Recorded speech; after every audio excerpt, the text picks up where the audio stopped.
Hello everyone, welcome to This Week in Louisiana Agriculture. I'm Michael Dana. On our program today, the aftermath of Hurricane Katrina and its impact on Louisiana agriculture. We'll travel to Plaquemines Parish, where thousands of cattle and horses are stranded, looking for food and fresh water. All across southeast Louisiana, homes, businesses, farms, citrus groves, all gone. We'll have exclusive video from that part of the state.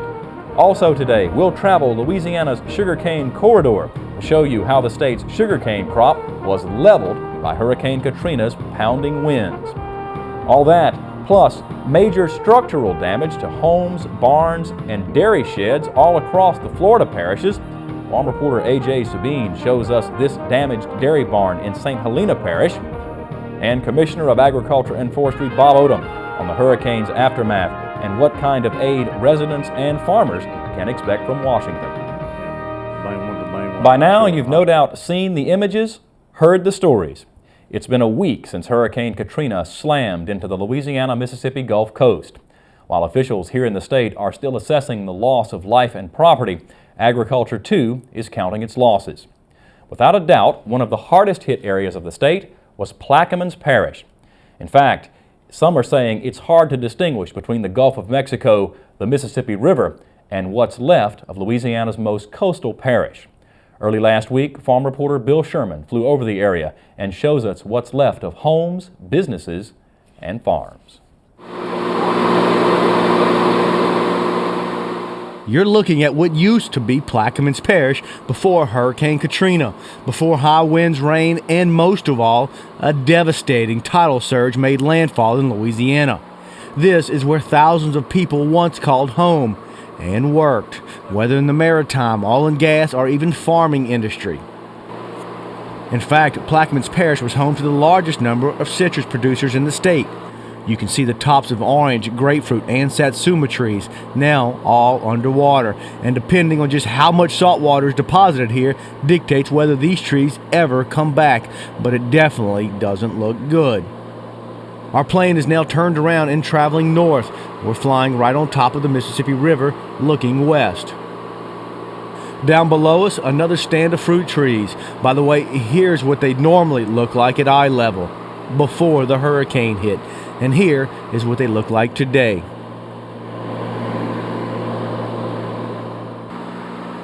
This parish is also home to numerous ranches and several thousand head of cattle and horses. You can see cattle wandering aimlessly, searching for higher ground and, more importantly, fresh water.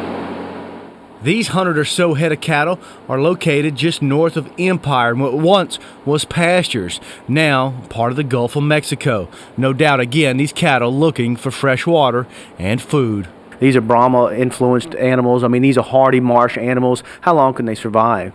They'll be able to survive for a good long time. And if they're up on the high ground, we can get hay and other things to them. So we're really worried about dealing with the death there and making sure that people's lives get back to normal and trying to get them, the people's mental health back to normal, because we know that there's a human-animal bond associated with the loss of their animals. We know that we're going to have some type of animal loss, and we're going to try to minimize that impact as much as possible. Plaquemines Parish recorded a gross farm value of around $85 million in 2004, with the majority of that coming from the seafood industry. There's another 250 or so fruit and vegetable growers who now have no home, no farm, and of course, no produce to market. The situation down here is no doubt bleak. From high above what used to be Plaquemines Parish, I'm Bill Sherman for This Week in Louisiana Agriculture. 2 days after the hurricane, we traveled down Louisiana Highway 1, the so-called Sugarcane Corridor, to assess the damage caused to the state's sugarcane crop by Hurricane Katrina. We were only able to get as far as Thibodeau for obvious reasons, but what we found was a situation that was bad, but not as bad as what might have been.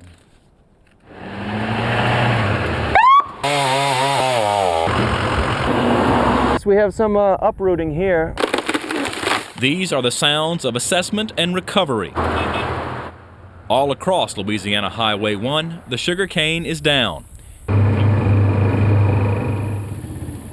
Here at Gene Adolph's farm in Napoleonville, Katrina's powerful winds brought the cane crashing to the ground. Do better. We're still suffering from previous storms in the past, and we're still trying to recover.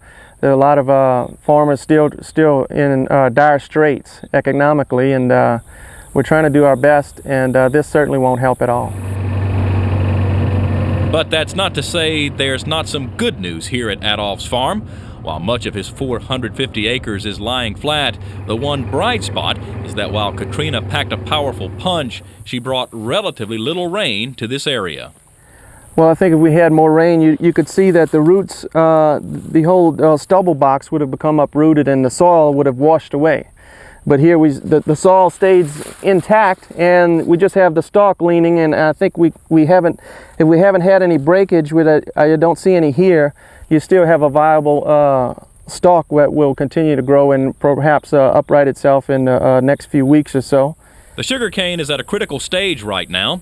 With grinding season set to start in less than 30 days, many producers had planned to begin applying the final ripening agent to the cane, just as Katrina began bearing down on Louisiana. We're not sure now what the losses are going to be. Y'all know that better than we do. 2 days after the storm hit, sugar growers who take their cane to the Cora, Texas mill in White Castle met to assess the situation. We could move things back a week if we had to. I'd rather not do that. Maybe we could be somewhere in between, but like I said, we're just not sure what the loss is going to be now. Hopefully there won't be much. Meanwhile, back in Napoleonville, Gene Adolph will do what he can between now and harvest. He's hoping for a little luck and a little sunshine to brighten Katrina's dark days. Now, we want to emphasize that while the cane in West Baton Rouge, Iberville, and Assumption parishes was on the ground, we were unable to get an assessment of the sugarcane crop damage in South Lafourche and Terrebonne parish areas, where we understand the cane crop was more severely impacted. Hurricane Katrina also interrupted farm shipments through New Orleans, where more than half of the nation's grain exports depart for overseas markets. The U.S. exports a quarter of the grain it produces, and of that amount, more than half moves from Mississippi Gulf ports that have been hit by Katrina. It will be quite some time to determine exactly the damage to the grain handling facilities on the lower Mississippi. In the meantime, there are lots of unanswered questions about grain shipments. That according to David Bollock, grain marketing specialist for the Louisiana Farm Bureau Marketing Association. Well, almost all the beans that we cut in Louisiana end up going out for export. And right now we've got the early harvest going on, really just kind of getting started here. Corn and milo wrapping up, beans starting to come in and everything. And we have no export elevator that can load out soybeans right now. Cargill can, but they generally put it on a barge right now. The most critical thing we see right now that I can see is we need to get an all clear from the Corps of Engineers on the shipping channel on the Mississippi, where we can go from the port of New Orleans all the way out to the Gulf. Because if we don't do that, right now you've got a bunch of export elevators that are basically full. I mean, you talk about just-in-time delivery. That's what export elevators want. They want it coming from the barge into the house out on a ship. So right now they don't have much surge capacity for a harvest coming in. Zeno and Cargill are the export elevators that dump local trucks and everything. Zeno doesn't have electricity as far as I know at the moment. No telling when we'll be able to allow ships to move on the river.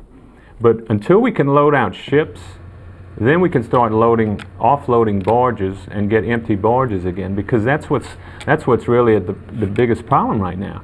We've got barges piling up down here, can't load out ships. Barge freight is going through the roof, and you can't even get an empty barge to put some grain on it. So river terminals in Louisiana are really in a bind right now just to be able to maintain some room so that farmers can keep bringing them soybeans.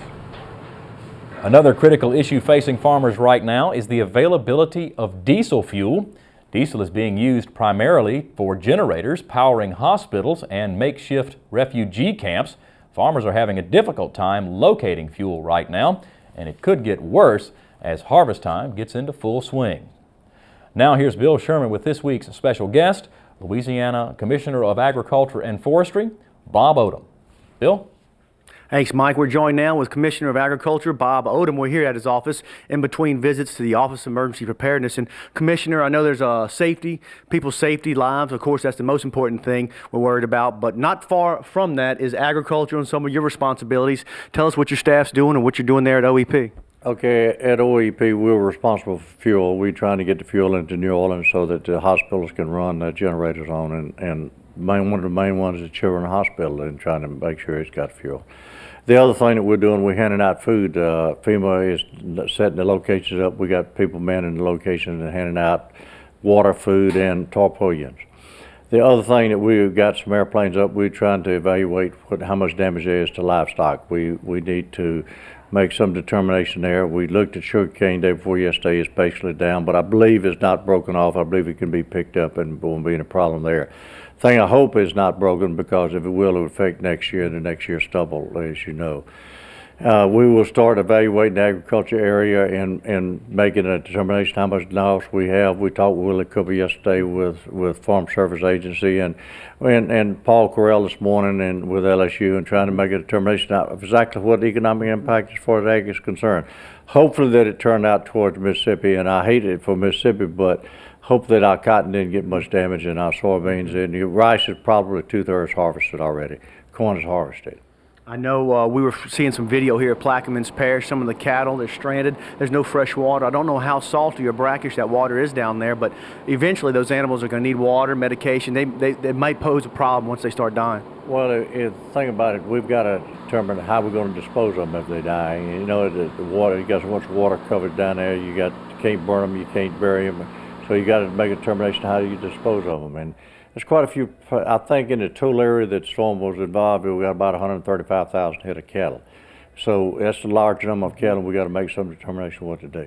I know also a big industry down there, the fruit industry, the Ag Center, their research station. It's all underwater. It's further south you go, Venice, Boothville. It's above the roofs. All those fruit groves are probably gone, and who knows if they'll ever come back with that inundation of salt water. Well, the trees at the experiment station, some about half of them are out of water, and the thing that I saw, if it's brackish water, probably the rest of the tree will end up dying. A lot of the other trees were covered with water now. The west bank of the Mississippi fared pretty well. I didn't see a lot of water there. New Orleans is a disaster area, though. It is totally under. St. Bernard's under, Plaquemines under. Slidell's got a lot of damage. It is an amazing amount of damage down there. And we was flying over yesterday. You said you saw a ship going up, traversing the Mississippi River. We talked to David Bollock of the Louisiana Farm Bureau Grain Marketing Association earlier about just the implications of all the grain, the movement, where it goes to Japan, Mexico. What happens now? Well, we're not sure. I'm not sure how they're going to let the ship move. One of the issues here is getting the diesel to be able to harvest the crop. You know, I had a farmer call me this morning and said he was basically out of diesel. This guy told him he couldn't supply him any more diesel. What are we going to do with gas and diesel to be able to harvest the crops this year? We've got to have that to be able to run the combine, to be able to run the equipment to harvest crops with. The gas is probably going to go over $3 with. Basically, I saw where the president's going to call on the reserve. Maybe it reduced it some this morning, but it is a total disaster. Louisiana, you know, is one of the largest fuel producing states in the nation. I don't know what we're going to do with the refineries down and with not being able to get the crude oil and to run the refinery. It's a total mess. And I know, again, it is early for all to assess all the damage, but finally here, federal aid, some sort of aid. I know you're working with FEMA, you're working with the FSA. I know it's early, but what can producers look for as far as not just low interest loans, but what else can be on the horizon for help? The only thing else that I see on the horizon is low interest loans and being able to help clean off some of the ruggage. You know, the trees are down on some of the property and they'd be able to go in and clean most of that off. FEMA should be able to pay for most of that. Now, the low interest loan will be for ag and a lot, you know, you can't borrow yourself out of debt. So that's an issue that we've got to face. And Maybe there'll be a disaster bill that will cover some of that, but as of today, the only things available are low interest loan. Very good. Again, Commissioner of Agriculture Bob Odom, who is heading back to the Office of Emergency Preparedness. Thanks for joining us.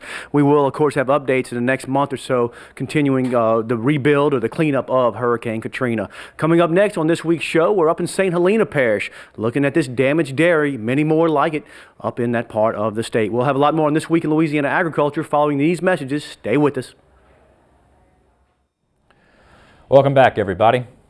Well, dairy producers in the path of Hurricane Katrina are still reeling from the effects of heavy rains and powerful winds brought on by the Category 4 storm. Downed power lines, scattered herds, and mangled buildings are just some of the devastating effects of this record-breaking hurricane. Farm reporter A.J. Sabine traveled to St. Helena Parish and has our report. Dairyman Eugene Robertson Holstein Dairy looks like a war zone. High winds have tossed twisted tin and wood across this pasture land. Inside the destruction, a truck sits parked inside. An uprooted tree blocks a gate to the field where half the dairy herd has been moved to safety. Downed trees on power lines have cut electricity to most of the parish. At the dairy, a tractor acts as a makeshift generator. The tractor powers fans and pumps that keep this expensive herd cool from the August sun. At about 6 in the morning on Monday, Hurricane Katrina's heavy rains and high winds literally blew this 200-foot feed shed off its foundation.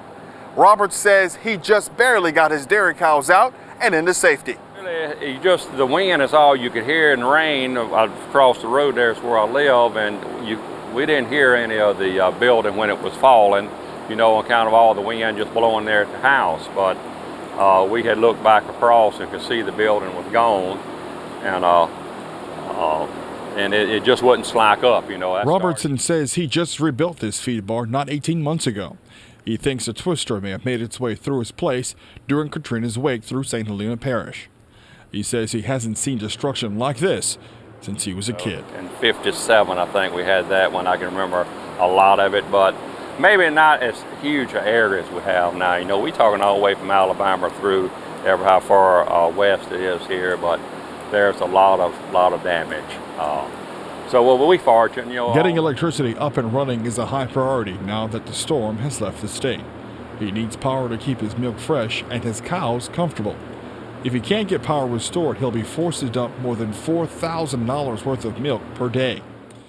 Small dairies like Robertson's are struggling to make it these days. Heavy damage like this is one more hurdle he and his wife will have to cross. But it's going to be a loss for quite a while. And some of us are not going to be able to overcome it, because I got to do a lot of studying whether to put this 250-foot shed back up. You know, that's a lot of money on the price of milk right now. So it's going to be different for a while. Despite his losses, Eugene and his wife say they're lucky. Catastrophic damages of Hurricane Katrina will have lasting effects on the dairy industry and on this state for years to come.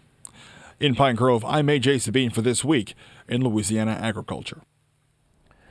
Robertson says he and his wife did not lose any livestock to the hurricane, but he is having to dump all of his milk for the time being because his milk is trucked to the New Orleans area. And without electricity, he has no way to keep the milk fresh. A lot more to come on This Week in Louisiana Agriculture. But first, here's another look at some of the footage shot high above Plaquemines Parish from the aircraft flying north, looking west. Stay with us.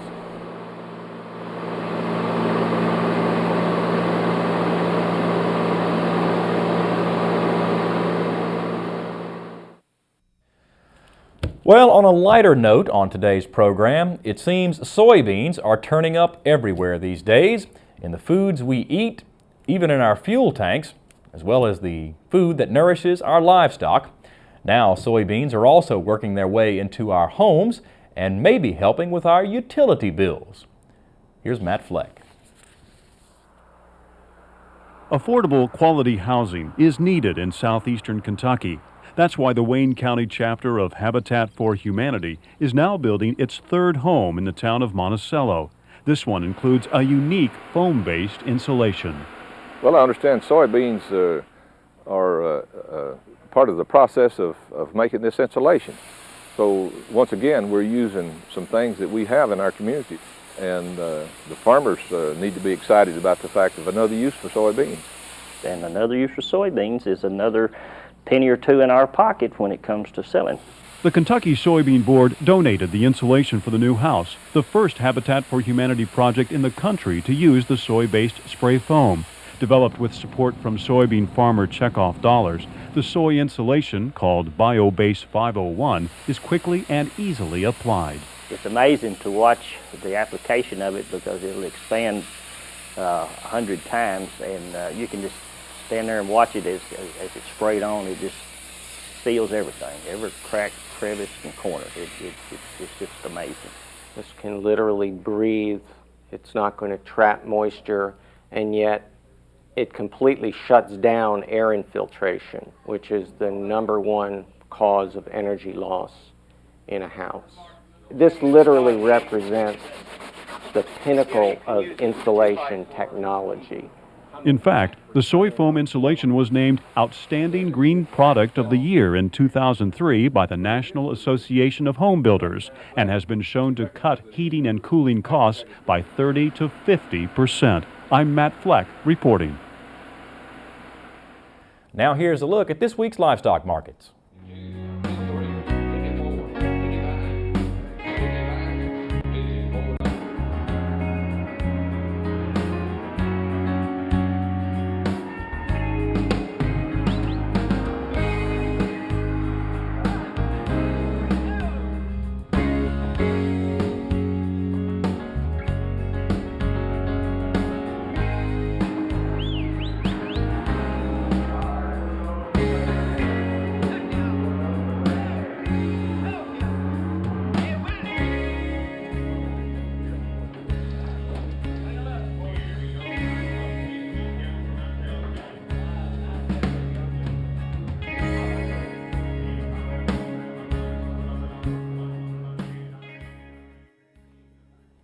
And we'd like to thank the Louisiana Department of Agriculture and Forestry's Market News Service for providing our livestock numbers as they do each week. I'm Michael Dana. That's our program this time around. We invite you to join us again next week as we continue with our coverage of the damage and cleanup following Hurricane Katrina. We'll also show you how these stately live oaks were brought down by Katrina's wrath and what's being done to ensure that those which can be saved will be. That and more next week. And for 24-hour farm news coverage, we invite you to log on to our website at www.lfbf.org. For Bill Sherman, A.J. Sabine, Margaret Lisi, and Ashley Brom, I hope you'll join us again next week at this same time, right here on this same station. Until then, folks, we'll leave you with some final footage from the air of the devastation caused by Hurricane Katrina down in Plaquemines Parish.